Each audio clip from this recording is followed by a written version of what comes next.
Hi ಎಲ್ರಿಗೂ, welcome to my channel. ನಾನು ಇವತ್ತು ನಿಮಗೆ ಒಂದು ಸಿಂಪಲ್ಲಾಗಿ ಮೆಂತ್ಯ ರೈಸ್ ರೆಸಿಪಿನ ಹೇಗೆ ಮಾಡೋದು ಅಂತ ತೋರಿಸ್ಕೊಡ್ತಾ ಇದ್ದೀನಿ. ತುಂಬ ಸಿಂಪಲ್ಲು ಮತ್ತು ರುಬ್ಬೋ ಅಂಥದ್ದೇನೂ ಇರಲ್ಲ. ಶುಂಠಿ ಬೆಳ್ಳುಳ್ಳಿ ಪೇಸ್ಟ್ ಒಂದಿದ್ರೆ ಸಾಕು.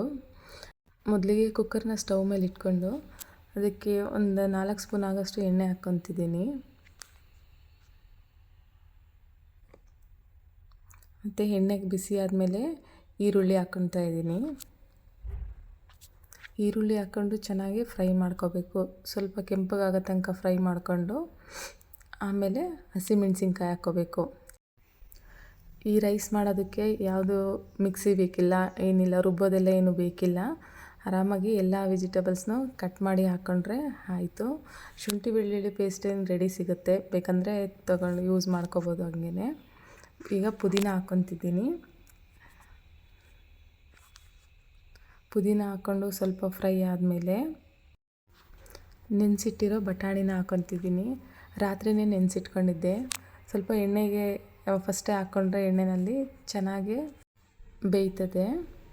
ಈಗ ನೋಡಿರಿ, ಇದನ್ನು ಸ್ವಲ್ಪ ಫ್ರೈ ಮಾಡಿಕೊಂಡು ಆಮೇಲೆ ಟೊಮೆಟೊ ಹಾಕ್ಕೊತಿದ್ದೀನಿ. ಒಂದೇ ಒಂದು ಚಿಕ್ಕ ಟೊಮೆಟೊ ಹಾಕ್ಕೊತಿದ್ದೀನಿ. ಟೊಮೆಟೊ ಸ್ವಲ್ಪ ಫ್ರೈ ಮಾಡಿಕೊಂಡು ಆಮೇಲೆ ಮೆಂತ್ಯ ಸೊಪ್ಪು ಕಟ್ ಮಾಡ್ಕೊಂಡು ಇಟ್ಟಿದ್ದೀನಿ ನಾನು ಆವಾಗಲೇ. ಈಗ ಮೆಂತ್ಯ ಸೊಪ್ಪು ಹಾಕ್ಕೊತಾ ಇದ್ದೀನಿ.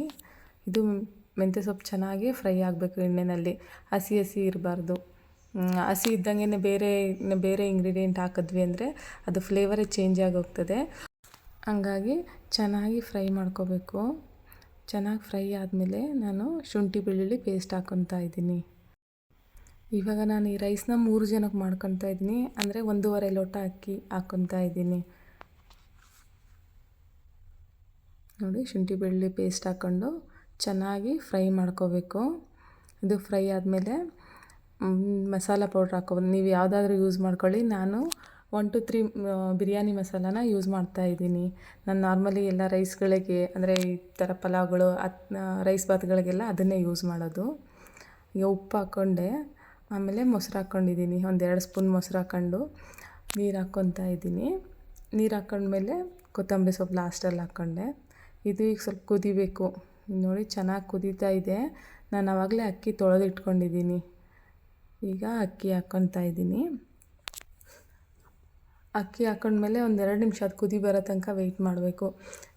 ಕುದಿ ಬಂದಾಗ ಸ್ವಲ್ಪ ಮಿಕ್ಸ್ ಮಾಡಿ ಲಿಡ್ನ ಕ್ಲೋಸ್ ಮಾಡಿದ್ರೆ ರೈಸ್ ಸಿಯೋದೆಲ್ಲ ಏನೂ ಆಗೋದಿಲ್ಲ.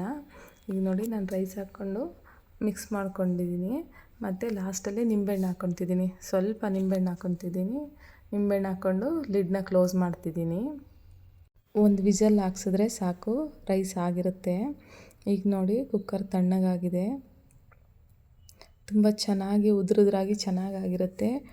ಇದು ನೋಡಿ, ಈ ರೈಸ್ನ ಬಿಸಿ ಬಿಸಿಯಾಗಿ ಸರ್ವ್ ಮಾಡಿದ್ರೆ ತುಂಬ ಚೆನ್ನಾಗಿರುತ್ತೆ ಮತ್ತು ಇಷ್ಟಪಟ್ಟು ತಿಂತಾರೆ.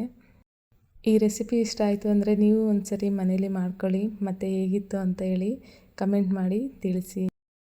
ಇನ್ನೂ ಯಾರ್ಯಾರು ನನ್ನ ಚಾನಲ್ನ ಸಬ್ಸ್ಕ್ರೈಬ್ ಮಾಡ್ಕೊಳ್ದೆ ಹಾಗೆ ನೋಡ್ತಿದ್ದೀರಾ, ಪ್ಲೀಸ್ ಸಬ್ಸ್ಕ್ರೈಬ್ ಮಾಡ್ಕೊಳ್ಳಿ, ಲೈಕ್ ಮಾಡಿ ಮತ್ತು ಶೇರ್ ಮಾಡಿ. Thanks for watching.